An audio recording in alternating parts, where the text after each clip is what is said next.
My all dears, it's sir Suresh Kumar, lecture biology. बेटा आगे हम पढ़ने जा रहे हैं अपना टॉपिक जिसका नाम है साइटोप्लाज्म।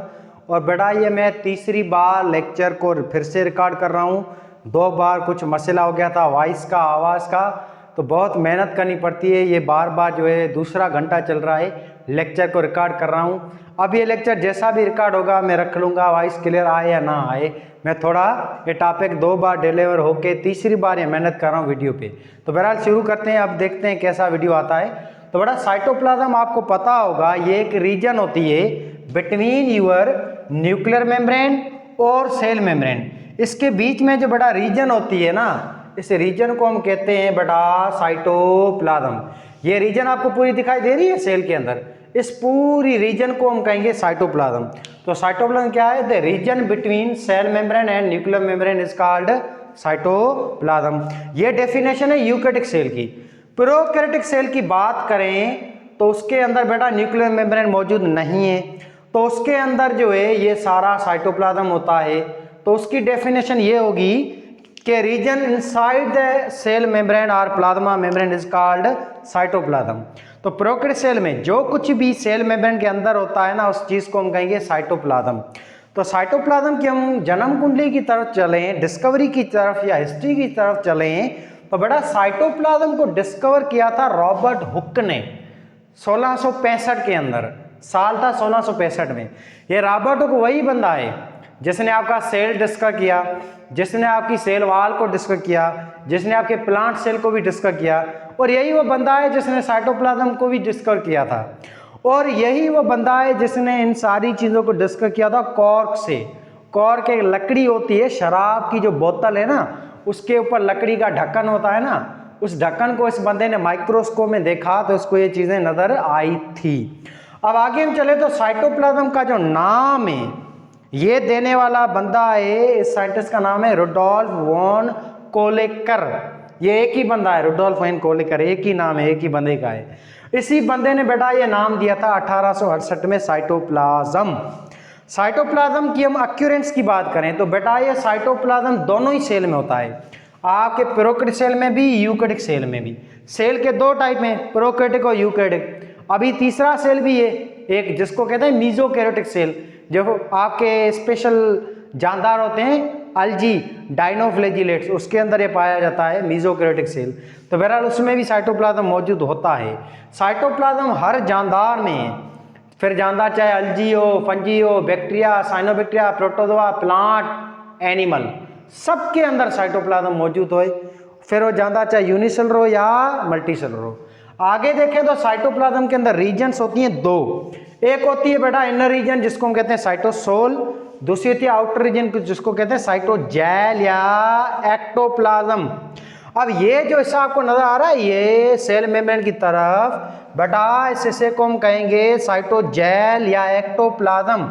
ये एक्टोप्लाज्म या साइटोजेल जो होता है ये ज्यादा विस्कस होता है, ज्यादा गाढ़ा होता है, ज्यादा कंसंट्रेटेड होता है। ये कंसंट्रेटेड इसकी वजह से क्योंकि यहाँ पे ज्यादा ऑर्गेनेल होते हैं और ज्यादा सालूट भी यहीं पे होते हैं। और आपकी सेल मेम्ब्रेन में जो सोराख होते हैं, चैनल, इससे जो खाना आता है अंदर, वो खाना भी पहले यहीं आता है आपके साइटोजेल के अंदर। इस वजह से साइटोजेल जो रीजन है ना, ये एक्टोप्लाज्म आपके साइटोप्लाज्म का आउटर जो पार्ट होता है ये मोर विस्कस है, ज्यादा गाढ़ा है, ज्यादा दानेदार होता है, क्योंकि यहाँ पे ज्यादा ऑर्गेनेल्स होते हैं, ज्यादा सॉल्यूट्स होते हैं, और इस वजह से इसका नाम पड़ा विस्कस पार्ट ऑफ साइटोप्लाज्म। यहाँ पे बेटा एक प्रोसेस होता है जिसको कहते हैं translation, protein synthesis. Protein synthesis होता है ना, वो यहाँ पे होता है आपके साइटोप्लाज्म के अंदर, और ये प्रोटीन सिंथेसिस यहाँ पे होता है आपके राइबोसोम में। राइबोसोम करता है ट्रांसलेशन या प्रोटीन को बनाता है, तभी हम राइबोसोम को प्रोटीन फैक्ट्री कहते हैं। और ये राइबोसोम आपका अटैच होता है एंडोप्लाज्म रेटिकुलम पे, रफ एंडोप्लाज्म रेटिकुलम के ऊपर। नेक्स्ट हम चलें तो सेकंड रीजन होती है इनर रीजन जिसको हम कहते हैं साइटोसोल। साइटोसोल जो रीजन है ये न्यूक्लियर मेम्ब्रेन के करीब जो हिस्सा होता है ना ये साइटोप्लाज्म का, बेटा इस न्यूक्लियर मेम्ब्रेन के करीब जो हिस्सा होता है ना साइटोप्लाज्म का, ये इस हिस्से को हम कहते हैं साइटोसोल। साइटोसोल या endoplasm, endoplasm, inner part of cytoplasm. ये जो सा होता है ये लेस विस्कस होता है, क्योंकि यहाँ पे आप देखें ऑर्गेनेल कम होते हैं। यहाँ पे एक ही ऑर्गेनेल होता है एंडोप्लाज्मिक रेटिकुलम, जो कि न्यूक्लियर मेम्ब्रेन से लेकर सेल मेम्ब्रेन तक होता है। ये बहुत बड़ा ऑर्गेनेल है और ये आपका ऑर्गेनेल है ना ट्रांसपोर्ट करता है खाना वगैरह आपकी सेल मेम्ब्रेन से उठा के न्यूक्लियस को देता है, इस वजह से टच होता है। और ये एंडोप्लाज्मिक रेटिकुलम सपोर्ट भी देता है आपके न्यूक्लियस को। और ये आरएनए जो आता है ना न्यूक्लियस से, इसको उठाने वाला भी एंडोप्लाज्मिक रेटिकुलम है। दूसरी एक चीज अटैच होती है यहाँ पे न्यूक्लियर मेम्ब्रेन से लेकर सेल मेम्ब्रेन तक, इस ऑर्गेनेल का नाम है साइटोस्केलेटल। ये सेल का ढांचा होता है। साइटो माना ही सेल का और स्केलेटल माना ढांचा या हड्डियां। ये सेल की हड्डियां हैं या प्रोटीन की रॉड्स होती हैं, साइटोस्केलेटल इसको कहते हैं। और साइटोस्केलेटल जो होती हैं ये प्रोटीन की बेटा रॉड्स, ये स्पेशल काम करती हैं। ये रॉड्स जो होती हैं ना ये सेल को सपोर्ट भी देती हैं, मैकेनिकल सपोर्ट भी देती हैं, सेल को शेप भी देती हैं, सेल को जो है रिजिडिटी भी देती हैं और आपकी न्यूक्लियर मेम्ब्रेन सेल मेम्ब्रेन को जो है स्टिफनेस भी देती हैं। समझ आ रही बात? जैसे टायर है ना गाड़ी का टायर, उसमें हब होता है और टायर की रिम होती है, वो दोनों अटैच होती है तारों के जरिए, ये वो तारें होती हैं जिसको साइटोस्केलेटल कहते हैं। और इसी साइटोस्केलेटल के साथ ये सारे ऑर्गेनेल भी अटैच होते हैं सपोर्ट के लिए। इसके अलावा ये साइटोस्केलेटल जो ये प्रोटीन की रॉड्स में बेटा ये कंटिन्यू यूं गोल गोल घूमती रहती हैं और एंडोप्लाज्मिक रेटिकुलम भी घूमता रहता है। एंडोप्लाज्मिक रेटिकुलम और साइटोस्केलेटल इन दोनों के घूमने की वजह से आपका साइटोप्लाज्म भी घूमता रहता है। साइटोप्लाज्म यूं कंटिन्यू मोशन में होता है और उस साइटोप्लाज्म की मोशन या साइटोप्लाज्म के गोल गोल घूमने की मूवमेंट को हम कहते हैं साइक्लोसिस, यानी कि मूवमेंट ऑफ साइटोप्लाज्म। बेटा ये मूवमेंट की वजह से है ना खाना मिसाल यहाँ पे आया शुगर प्रोटीन, वो डिजॉल्व होते हैं और इक्वली डिस्ट्रीब्यूट होते हैं पूरे सेल के अंदर।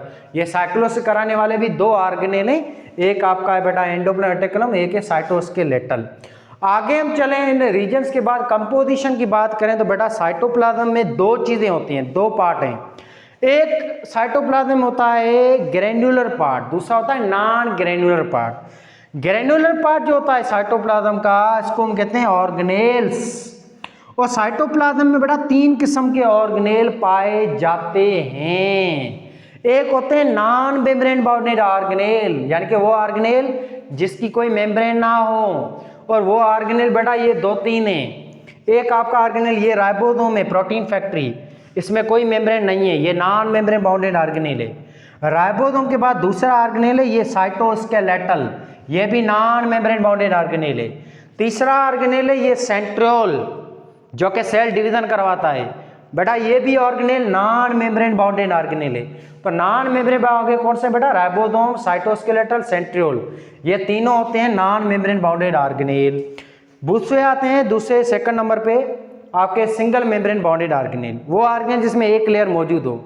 मेजॉरिटी ऑफ जो सेल के अंदर ऑर्गेनेल हैं वो सिंगल मेम्ब्रेन बाउंडेड होते हैं। सिंगल मेम्ब्रेन बाउंडेड आगे जैसे कि ये ऑर्गेनेल आपको दिखाई दे रहा है, इसका नाम है एंडोप्लाज्मिक रेटिकुलम, ये सिंगल मेम्ब्रेन बाउंडेड है। ये दूसरा ऑर्गेनेल है गोल्जी बॉडी, ये भी सिंगल मेम्ब्रेन बाउंडेड ऑर्गेनेल है। तीसरा ऑर्गेनेल है ये वैक्यूल, ये भी नॉन मेम्ब्रेन बाउंडेड है, सिंगल मेम्ब्रेन है डबल, बेटा ये भी सिंगल मेम्ब्रेन बाउंडेड ऑर्गेनेल है। चौथा ऑर्गेनेल है ये लाइसोसोम, सिंगल मेम्ब्रेन है। पैराक्सोसोम पांचवा सिंगल मेम्ब्रेन बाउंडेड है। गैलेक्सोसोम छठा ऑर्गेनेल है, ये भी सिंगल मेम्ब्रेन बाउंडेड ऑर्गेनेल है। तो सिंगल में बाउंडेड आगे कौन से? Endoplasmic reticulum, Golgi body, vacuole, lysosome, peroxisome, glyoxysome, ये 6 ऑर्गेनेल आपके सिंगल मेम्ब्रेन बाउंडेड होते हैं। फिर आते हैं डबल मेम्ब्रेन बाउंडेड ऑर्गेनेल, वो ऑर्गेनेल जिसमें 2 लेयरें हों, वो 3 ऑर्गेनेल होते हैं आपके सेल में। एक है ये न्यूक्लियस जिसमें भी डबल मेम्ब्रेन होती है, न्यूक्लियर मेम्ब्रेन बाइलेयर होती है, डबल मेम्ब्रेन होती है। दूसरा नंबर ऑर्गेनेल ये जिसको हम कहते हैं रेस्पिरेटरी ऑर्गन या माइटोकॉन्ड्रिया या पावर हाउस। ये माइटोकॉन्ड्रिया जो है ना ये डबल मेम्ब्रेन बाउंडेड है। इसमें एक होती है आउटर मेम्ब्रेन, एक होती है इनर मेम्ब्रेन, और बेटा इस इनर मेम्ब्रेन का नाम है क्रिस्टी। तीसरा ऑर्गेनेल ये जिसका नाम है फोटोसिंथेटिक ऑर्गेनेल या प्लास्टिड या क्लोरोप्लास्ट।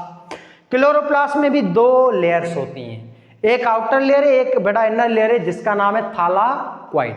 तो ये 3 ऑर्गेनेल हैं, प्लास्टिड, ये रहा प्लास्टिड जिसमें आपका क्लोरोप्लास्ट, क्रोमोप्लास्ट, ल्यूकोप्लास्ट, ये तीनों ही ऑर्गेनेल डबल मेम्ब्रेन बाउंडेड है। उन तीनों को हम मिला के कहते हैं प्लास्ट। ऐसे आपका माइटोकॉन्ड्रिया है और न्यूक्लियस है, ये तीनों ऑर्गेनेल है डबल मेम्ब्रेन बाउंडेड ऑर्गेनेल। और स्पेशल बात बेटा वो ये कि डबल मेम्ब्रेन बाउंडेड जो ऑर्गेनेल है इनका दूसरा नाम है semi autonomous organelle. Semi autonomous organelle या सेल्फ डिपेंडेंट ऑर्गेनेल, यानी कि वो ऑर्गेनेल जिसके पास खुद का डीएनए हो।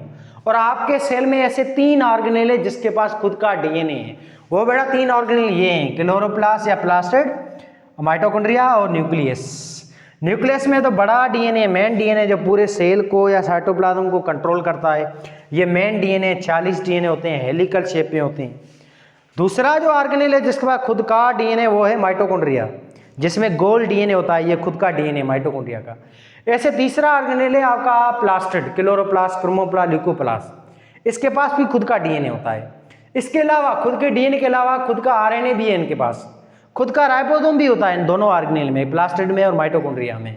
तो इन तीनों ही ऑर्गेनेल को हम कहेंगे सेमी ऑटोनॉमस ऑर्गेनेल, या वो ऑर्गेनेल जिसके पास खुद का डीएनए हो, खुद का आरएनए हो, खुद का राइबोसोम हो। ऐसे ऑर्गेनेल्स को हम कहेंगे सेमी ऑटोनॉमस ऑर्गेनेल। और इसमें बेटा याद रखें, हर साल मेडिकल में सवाल आता है, हर साल आता है कि वो कौन सा ऑर्गेनेल है सेल में जो नॉन मेम्ब्रेन बाउंडेड है, वो 3 है, ये याद रखें। वो कौन सा ऑर्गेनेल है जो सिंगल मेम्ब्रेन बाउंडेड है, वो ये 6 ऑर्गेनेल हैं।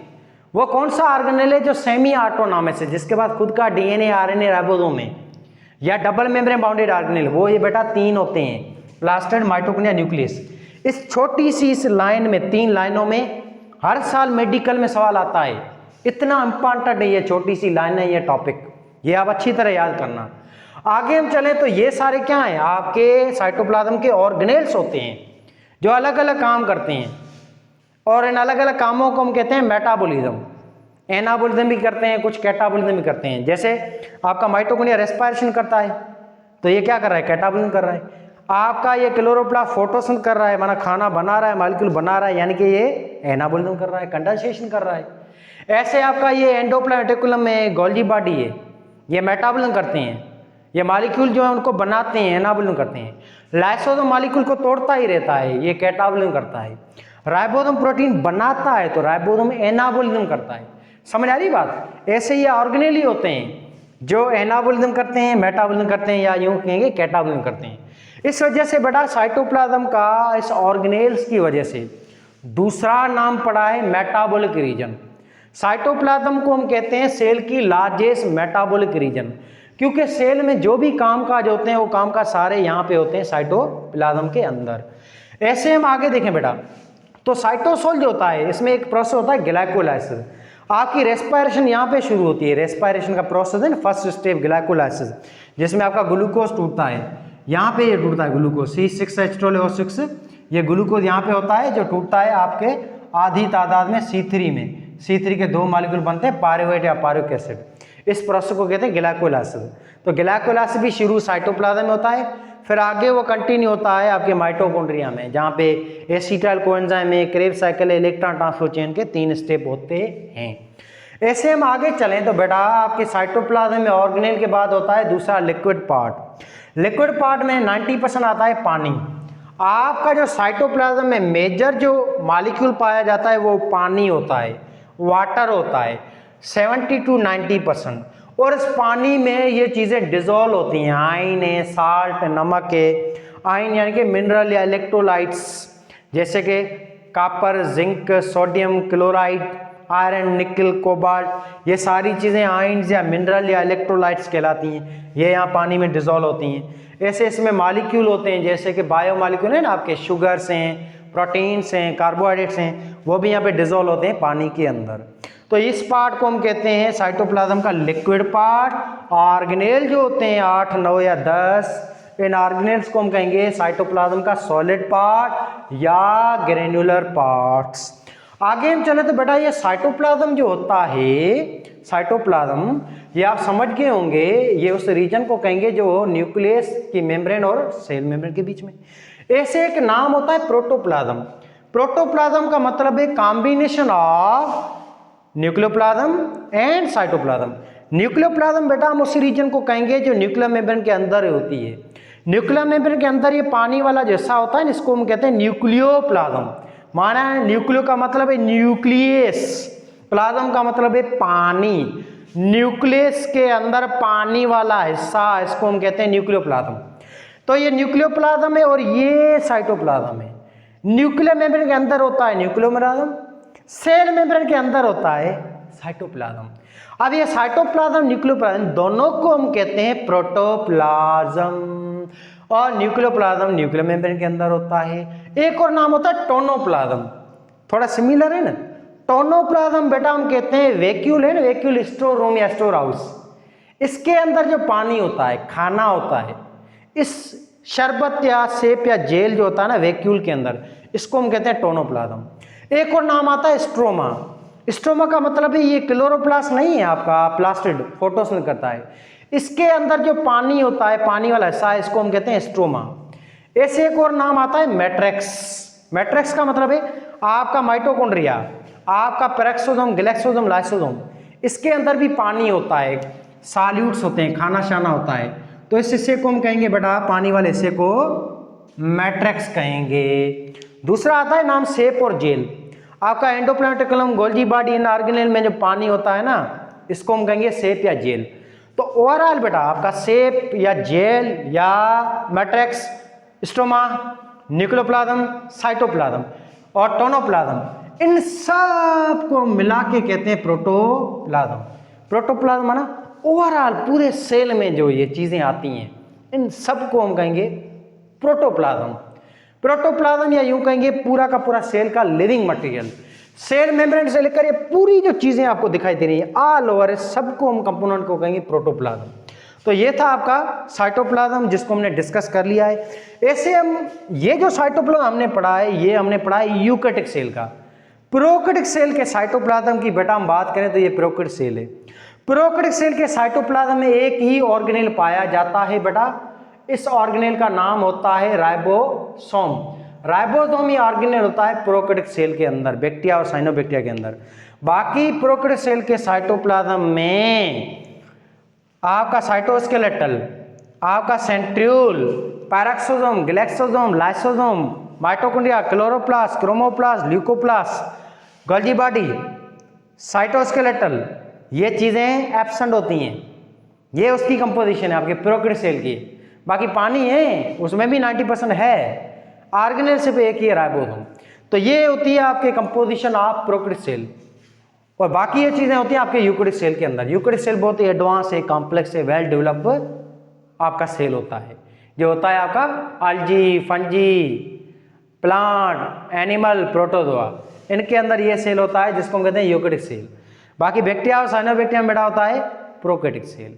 तो ये हमने साइटोप्लाज्म को डिस्कस कर लिया है बेटा, और साइटोप्लाज्म जो है इसके बाद हम आगे अगला लेक्चर आएगा आपका ट्रांसपोर्ट पे, active transport, passive transport, osmosis, diffusion, phagocytosis, endocytosis, pinocytosis, इसको हम डिस्कस आगे अगले लेक्चर में करेंगे।